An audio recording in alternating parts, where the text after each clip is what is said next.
हाँ जी, तो अब अगला टॉपिक एक समान गति और असमान गति। देखो, हम लोगों ने दूरी तथा विस्थापन के बारे में सब कुछ पढ़ लिया कि किस प्रकार की दूरी होती है, किस प्रकार विस्थापन होता है। अब उसके आगे जो हम पढ़ेंगे वो है एक समान गति और असमान गति। देखो, एक समान गति और असमान गति जो दोनों ही चीज़ें हैं ये निर्भर करती हैं आपकी पूरे रास्ते के ऊपर।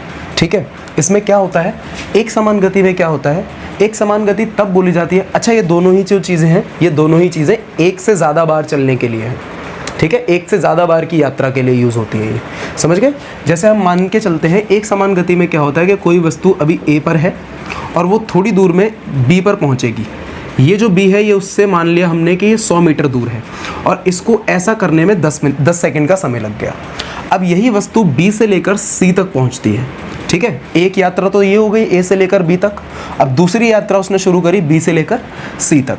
तो एक समान गति इसको तब बोला जाएगा जब दोनों ही यात्राओं के अंदर दूरी भी समान हो और समय भी समान हो। अगर आप किताब में देखोगे तो किताब में कुछ इस प्रकार लिखा होता है कि यदि कोई वस्तु समान समय अंतराल में समान दूरी तय करती है तो उसे एक समान गति कहा जाता है। इसका मतलब क्या हुआ कि समय अंतराल यानी कि समय जो है वो बराबर लग रहा है दोनों के लिए। ठीक है, इसमें भी 10 सेकंड, इसमें भी 10 सेकंड। अब जो आगे वाली यात्रा होगी उसमें भी हम 10 सेकंड का ही समय लेंगे। 10 सेकंड के समय में अगर बराबर दूरी कोई वस्तु तय कर पा रही है तो उसे उस गति को हम क्या बोलते हैं, एक समान गति बोलते हैं। जैसे देखो, यहाँ पर भी पहले 10 सेकंड में ए से लेकर बी तक 100 मीटर चले, अगले 10 सेकंड में बी से लेकर सी तक 100 मीटर चले। अब अगर कोई तीसरी यात्रा आ जाए यहाँ पर, जैसे मान लेते हैं कि ये डी हो गया आपका, तो ये भी 100 मीटर ही चलना चाहिए अगले 10 सेकंड में भी। तब इस गति को क्या बोला जाएगा, एक समान गति बोला जाएगा। समझ गए ना। अब तो डेफिनेशन का मतलब बहुत सारे बच्चे इसको रट लेते हैं कि भाई समान समय अंतराल में एक समान दूरी तय कर रही है वस्तु तो उसे एक समान गति बोलते हैं। नहीं, इस चीज़ को समझो आप कि समय अंतराल सेम रहेगा, यानी कि समय का जो एक वो रहेगा, एक जो गैप रहेगा वो हम सेम लेकर चलेंगे। 10-10 सेकंड का हमने गैप ले लिया। अब 10-10 सेकंड के गैप में वस्तु की जो दूरी होनी चाहिए वो भी क्या होनी चाहिए, बिल्कुल बराबर होनी चाहिए। पहले 10 सेकंड में भी 100 मीटर, दूसरे 10 सेकंड में भी 100 मीटर और तीसरे 10 सेकंड में भी 100 मीटर। समझ गए अब तो। बस असमान गति में अब क्या होगा, असमान गति में भी यही बोलते हैं भाई कि समान समय अंतराल होगा, यानी कि समय का जो गैप आप ले रहे हो बिल्कुल समान लोगे। यहाँ पर भी जैसे हमने यहाँ पर भी 10 सेकंड का गैप ले लिया, जैसे इसको बी से लेकर सी तक ले लिया तो 10 सेकंड का गैप आप यहाँ पर भी रखोगे। 10 सेकंड का गैप होना चाहिए। अच्छा, अब कुछ बच्चे पूछेंगे कि जो गैप यहाँ होना चाहिए वही गैप यहाँ भी होना चाहिए। ऐसा ज़रूरी नहीं है। चलो मैं यहाँ पर 5-5 सेकंड का गैप ले लेता हूँ। ठीक है, बस गैप सेम होना चाहिए, जो यात्रा हो रही है उसमें गैप सेम होना चाहिए। ठीक है, समझ में आई ना इतनी बात। तो अब कोई वस्तु 5 सेकंड में मान लेते हैं कि यहाँ पर ये 120 मीटर पहुँच रही है। ठीक है, 120 मीटर इसने कवर कर लिया 5 सेकंड के अंदर। अब इसकी स्पीड थोड़ी सी कम हुई और अगले 5 सेकंड में ये केवल 110 मीटर ही ट्रैवल यानी कि यात्रा कर पाई, और अगले 5 सेकंड में इसकी गति और थोड़ी कम हुई और मान लेते हैं कि ये केवल 70 मीटर ही चल पाई। तो इस प्रकार की गति को हम क्या बोलेंगे बच्चों, असमान गति बोलेंगे। जिस गति में समान समय अंतराल में असमान दूरी तय की जाए, यानी कि दूरी जो है, देखो यहाँ पर 120 थी, यहाँ 110, यहाँ है 70, तो दूरी बदल गई। तो ऐसी यात्रा को हम क्या बोलते हैं, या ऐसी गति को हम क्या बोलते हैं, असमान गति बोलते हैं। समझ में आया। समान गति में क्या होगा, एक समान समय अंतराल होंगे, समान समय अंतराल में समान दूरी, सेम डिस्टेंस रहेगा हर जगह पर, सेम दूरी रहेगी हर जगह पर। लेकिन असमान गति में समय तो सेम रहेगा, समय अंतराल तो बराबर रहेंगे। 5-5 सेकंड का ही गैप रखोगे आप, 10-10 सेकंड का ही गैप रखोगे, मतलब एक फिक्स टाइम गैप रखोगे, ज़रूरी नहीं 5 का या 10 का ही हो। ठीक है, कंफ्यूज मत होना इसमें। लेकिन जो डिस्टेंस होगा वो बदलता रहेगा। पहले में 120 कर लिया, फिर अगले में 110, अगले में 70, हो सकता है ये बढ़ भी जाता, हो सकता है कि ये अगले 5 सेकंड में 170 हो जाता। लेकिन अभी भी ये क्या है, ये असमान गति ही है। समझ में आया ना। समान गति और असमान गति एग्जाम में 2 नंबर में लिखने के लिए आ जाता है कभी कभी कि समान गति, एक समान गति बताओ और असमान गति बताओ क्या होती है। 2 नंबर में लिखने के लिए आ जाती है इसकी परिभाषा, तो आप अच्छे से समझ लेना।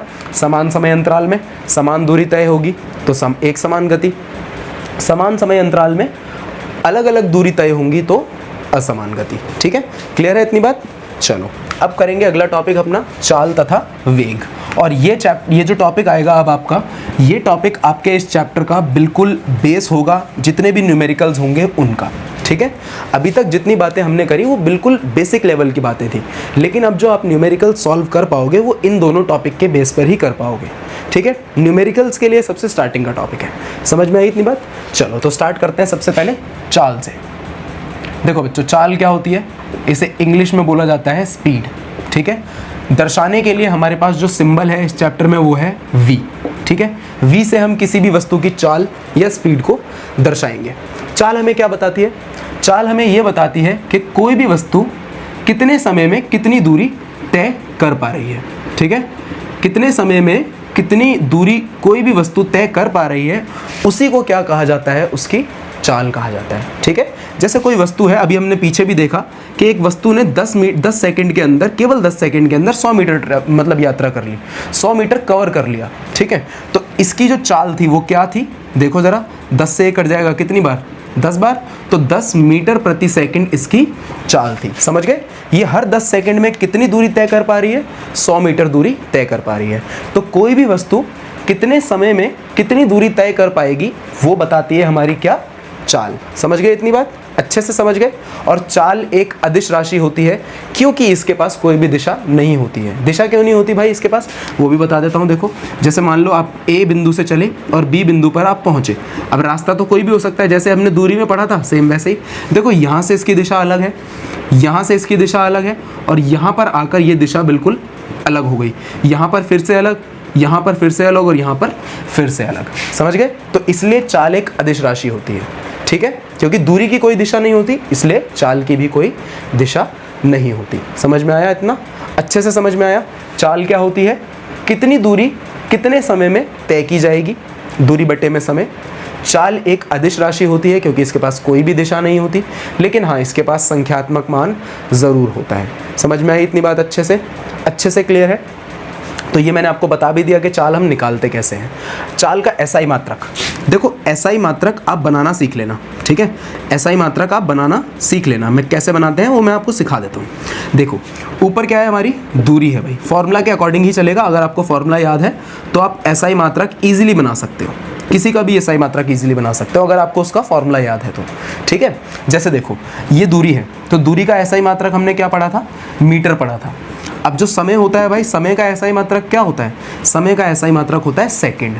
समय को सेकंड में मापोगे आप, और दूरी को हमेशा मीटर में मापोगे। तो चाल का एसआई मात्रक क्या बन गया? मीटर प्रति सेकंड। कुछ किताबों में इसको ऐसे लिखा जाता है, ठीक है, और कुछ किताबें इसको ऐसे लिखती हैं। इसका मतलब जानते हो ना, -1। अगर आपने 8वीं क्लास में एक चैप्टर हुआ करता है हमारा, ठीक है, जिसमें घात वगैरह बोलते हैं, घात और घातांक कैसे करके एक चैप्टर होता है, जिसमें एक रूल होता है कि अगर आपके पास नीचे a है और इसकी पावर कुछ भी है, जैसे मान लो इसकी पावर 2 है, तो जब हम इसको ऊपर लेके जाएंगे तो इसकी पावर यानी कि इसकी घात का जो साइन होगा वो बदल जाएगा। ये हो जाएगा a की पावर -2। ठीक है, ऊपर लेकर जाओ या नीचे लेकर जाओ, जैसे ये होता है a की पावर 2, मुझे इसको ऐसे लिखना होता, नीचे लाना होता, रेसिप्रोकल। ठीक है, नीचे लाना होता, तो ये क्या हो जाता है? a की पावर -2 हो जाता। समझ गए? ऊपर लेकर जाओ या नीचे लेकर जाओ तो उसकी पावर माइनस या पॉजिटिव हो जाती है। समझ गए इतनी बात? तो यहाँ पर भी क्या था कि s की जो पावर होगी वो 1 होगी भाई, s की घात 1 होगी। तो इसको जब हम ऊपर लेकर जाएंगे, तो ये m से गुणा हो जाएगी, इसलिए इसके ऊपर -1 पावर लगेगी। तो जो आपको अच्छा लगे आप वो लिख सकते हो, आप ये भी लिख सकते हो और आप ये भी लिख सकते हो। समझ में आई इतनी बात अच्छे से? यहाँ तक कुछ पूछना है तो बताओ, मुझे कमेंट कर देना अगर किसी को भी कुछ भी समझ में ना आए तो। चाल क्या होती है मैं दोबारा रिपीट कर देता हूँ। चाल हमें ये बताती है कि कोई भी वस्तु कितने समय में कितनी दूरी तय करती है। अगर आपको समझ में आ गया तो आप आगे चलो वीडियो में। ठीक है, जिन बच्चों को नहीं समझ में आया वो दोबारा रिपीट कर देता हूँ।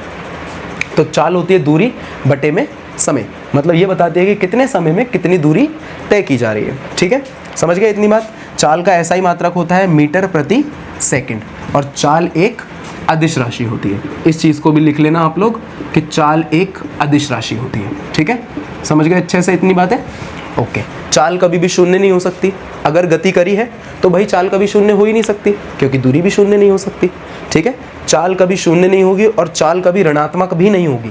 जैसा हमने दूरी में पढ़ा था सेम चीज़ें चाल के लिए भी अप्लाई होती हैं। ठीक है, दूरी में हमने क्या पढ़ा था कि दूरी ना कभी ऋणात्मक हो सकती है ना कभी शून्य हो सकती है अगर वस्तु ने गति करी है तो।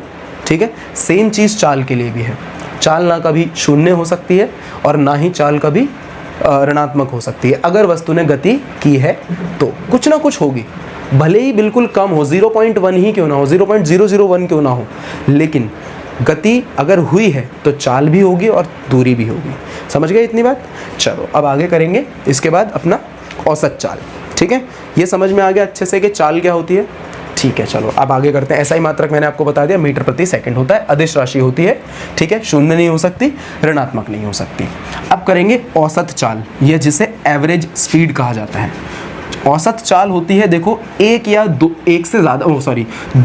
से ज़्यादा यात्राओं के लिए। ठीक है, 2 या 2 से ज़्यादा यात्राओं के लिए जो चाल हम निकालते हैं उसे हम औसत चाल बोलते हैं कि भाई एक यात्रा में आप, हर यात्रा में आप कितनी स्पीड अप्लाई कर पा रहे हो।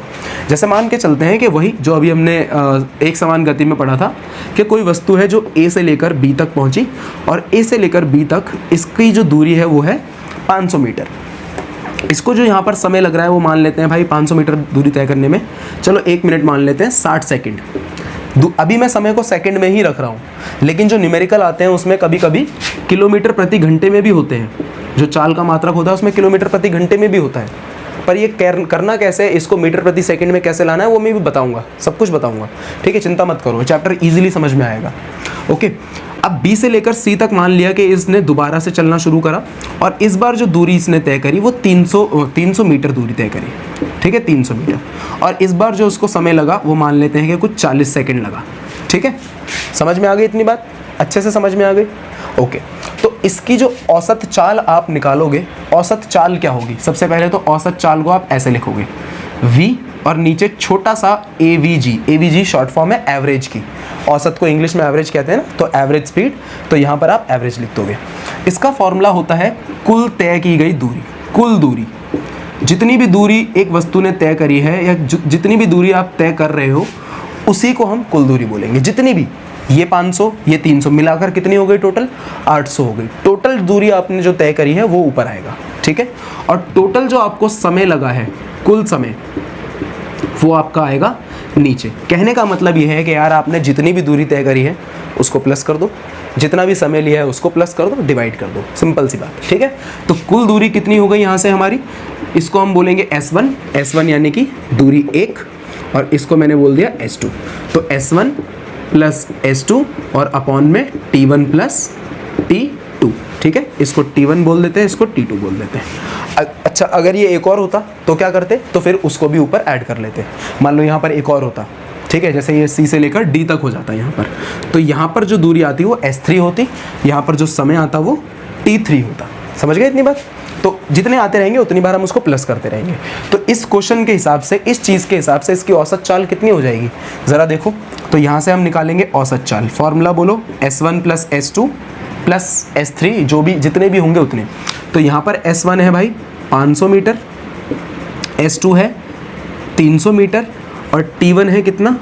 60 सेकंड और T2 कितना है? 40 सेकंड। ठीक है, जोड़ दो ज़रा, कितने हो गए? टोटल हो गया ये 800 मीटर। ठीक है, और टोटल कितने सेकंड हो गए बच्चों? 100 सेकंड हो गए। ठीक है, तो इसकी दूरी, मतलब इसकी जो औसत चाल है वो कितनी आई? औसत चाल, इसकी औसत चाल आई 8 मीटर प्रति सेकंड। ठीक है, यानी कि ये हर सेकंड में लगभग 8 मीटर चल पा रही है। समझ में आया ना अच्छे से?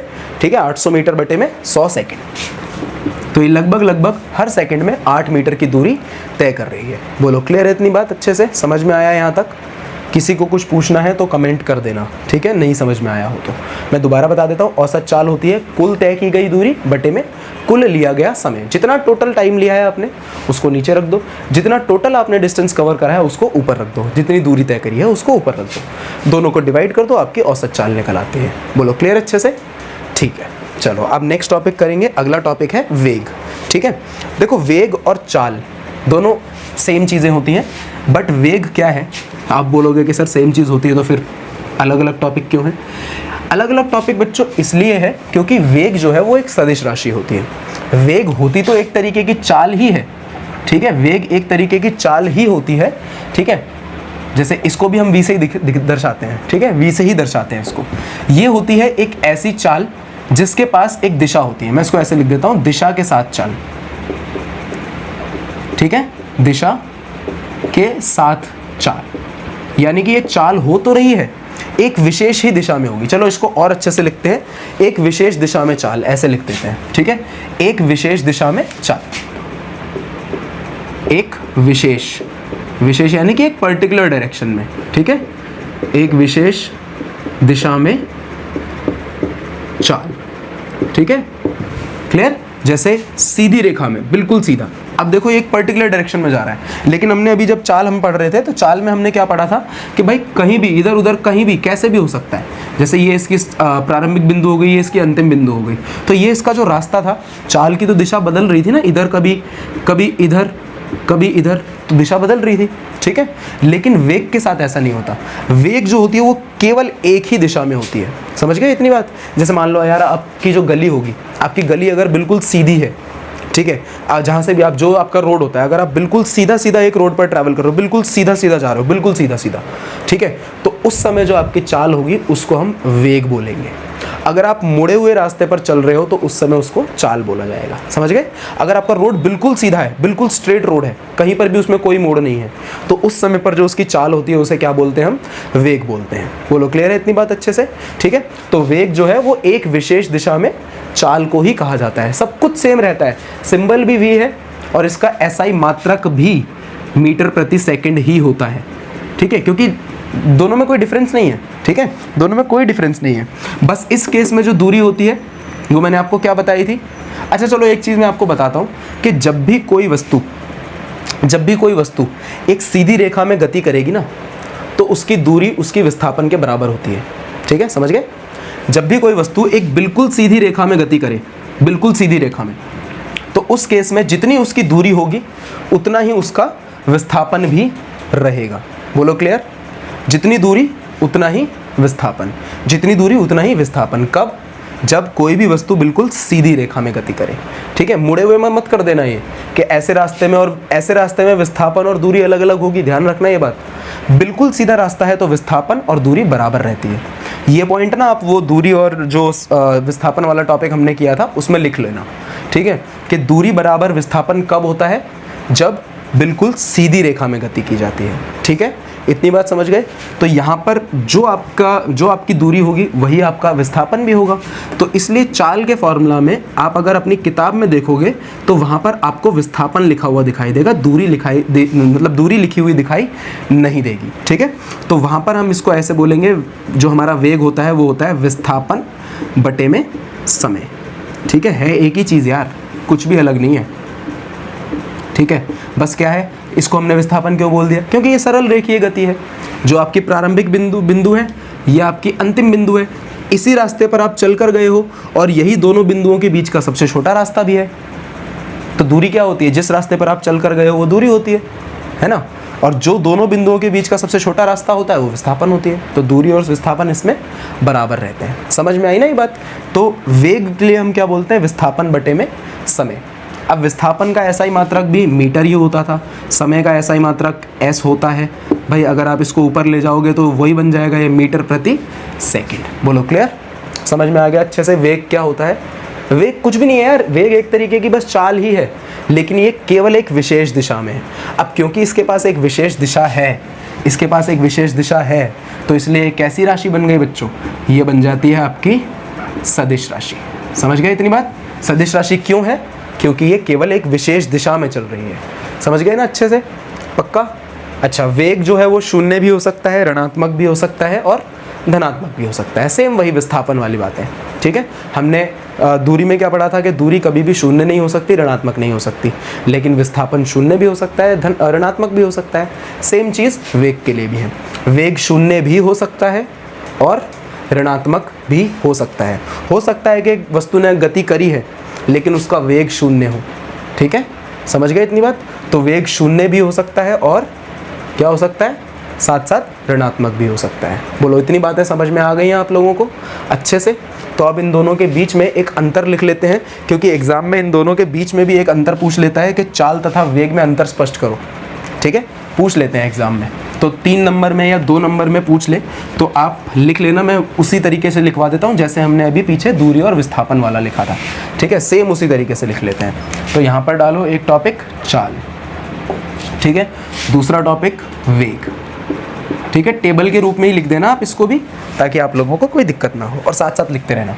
ठीक है, चलो तो पहला पॉइंट वही लिखेंगे भाई, चाल क्या होती है। चाल हमें ये बताती है कि कितने समय में कितनी दूरी। ठीक है, तो इसको हम ये लिखेंगे समय अनुसार। ठीक है, समय अनुसार तय की गई दूरी। ठीक है, समय के साथ दूरी कितनी तय कर रहे हो, तय की गई दूरी। बोलो समझ में आया अच्छे से। ठीक है, और वेग को आप ऐसे भी लिख सकते हो, एक विशेष दिशा में चाल। ठीक है, एक विशेष दिशा में चाल। जब भी कोई वस्तु सरल रेखीय गति यानी कि सीधी रेखा में गति करेगी तो उस समय उसके पास वेग होगा। उसकी चाल को ही क्या कह दिया जाएगा, वेग कह दिया जाएगा। सिंपल सी बात है। ठीक है, दूसरा पॉइंट क्या है बच्चों, कि ये एक अदिश राशि होती है। ठीक है, ये एक अदिश राशि होती है। और यहाँ पर दूसरा पॉइंट क्या है कि ये एक सदिश राशि होती है, यानी कि इसके पास एक दिशा भी है। विशेष दिशा लिखवाया ना मैंने, इसके पास एक दिशा भी है और इसके पास एक अदिश, इसके पास कोई भी दिशा नहीं है। ठीक है, तो ये एक अदिश राशि होती है। तीसरा पॉइंट, ये कभी भी ऋणात्मक या शून्य नहीं होगी। ठीक है, ऋणात्मक, मैं वैसे ही लिख देता हूँ जैसे हमने पीछे शॉर्ट फॉर्म में लिखा था, नेगेटिव ऋणात्मक, समझ जाओगे ना कि ये माइनस की नहीं हो सकती कभी। ऋणात्मक और ज़ीरो नहीं होगी, कभी भी नहीं होगी। कुछ भी कर लो, अगर गति हुई है तो चाल कभी भी ना ऋणात्मक होगी ना शून्य होगी। ठीक है, और यहाँ पर हम लिखेंगे कि नेगेटिव भी हो सकती है, पॉजिटिव भी हो सकती है, ऋणात्मक भी हो सकती है, धनात्मक भी हो सकती है और साथ साथ शून्य भी हो सकती है। ठीक है, समझ में आई इतनी बातें कि चाल और वेग में अंतर क्या है। ठीक है, हो सकती है। ओके, चलो बस ये चीज़ें थी। और चाल, अच्छा जैसे हमने दूरी में लिखा था ना कि चाल हमेशा बराबर रहेगी, दूरी में हमने लिखा था ना कि दूरी हमेशा या तो विस्थापन के बराबर रहेगी या बड़ी रहेगी। इसमें ऐसा कुछ नहीं होता। ठीक है, इसमें मत लिख देना कि चाल हमेशा वेग से बड़ी रहेगी, ऐसा नहीं होता। ठीक है, समझ गए इतनी बातें। चलो अब इसके बाद अगला जो टॉपिक रहेगा हमारा वो हम करेंगे, चलो इसी में करा देता हूँ, वैसे मैं यही बता देता हूँ नीचे कि हमारी कितने प्रकार की गति होती हैं हमारे रास्ते के हिसाब से, यानी कि हमारा जो रास्ता होता है उसके हिसाब से हमारी कितने प्रकार की गति होती है वो मैं यही बता देता हूँ आपको, क्योंकि वो टॉपिक पीछे स्किप हो गया था। देखो, तो एक होती है हमारी सरल रेखीय गति। जब भी कोई वस्तु सीधी रेखा में गति करता है तो उसे हम सरल रेखीय गति बोलते हैं। ठीक है, जब भी कोई वस्तु सीधी रेखा में गति करती है तो उसे हम सरल रेखीय गति कहते हैं। जब भी कोई वस्तु थोड़ी ऐसी टेढ़ी मेढ़ी रास्ते में गति करे तो उसे हम वक्रीय या वक्र रेखीय गति कहते हैं। ठीक है, वक्रीय गति या वक्र, ये वाला लिख लो, इसे हम बोलेंगे वक्र रेखीय गति। ठीक है, वक्र रेखीय गति, समझ गए। ठीक है, और ये भी हो गया, मैंने आपको ये भी बता दिया, सरल रेखीय भी बता दी। और क्या रह गया हमारा, हाँ वृत्तीय गति रह गई। ठीक है, तो वृत्तीय गति, वृत्त मतलब जानते हो ना, सर्कल, गोला। ठीक है, तो जब भी कोई वस्तु गोल रास्ते में गति करे, ठीक है, ये गोला ढंग से बना या नहीं बना यार पता नहीं, तो जब भी कोई वस्तु गोल रास्ते में गति करे, ठीक है, या वृत्तीय रास्ते में गति करे तो उसे हम बोलते हैं वृत्तीय गति। ठीक है, क्या बोलोगे उसे, वृत्तीय गति। ठीक है, एक बार देख लेना सही लिखा है नहीं लिखा है, पर इसे हम वृत्तीय गति बोलते हैं। बोलो क्लियर इतनी बात। वक्र रेखीय, वक्र रेखा मतलब जो थोड़ी आड़ी टेढ़ी होती है, टेढ़ी मेढ़ी होती है। सरल रेखीय गति यानी कि बिल्कुल सीधी रेखा में गति करती है। ठीक है, चलो तो हमारा चाल और वेग वाला टॉपिक भी खत्म हो गया। अब जो अगला टॉपिक हम करेंगे वो है हमारा त्वरण।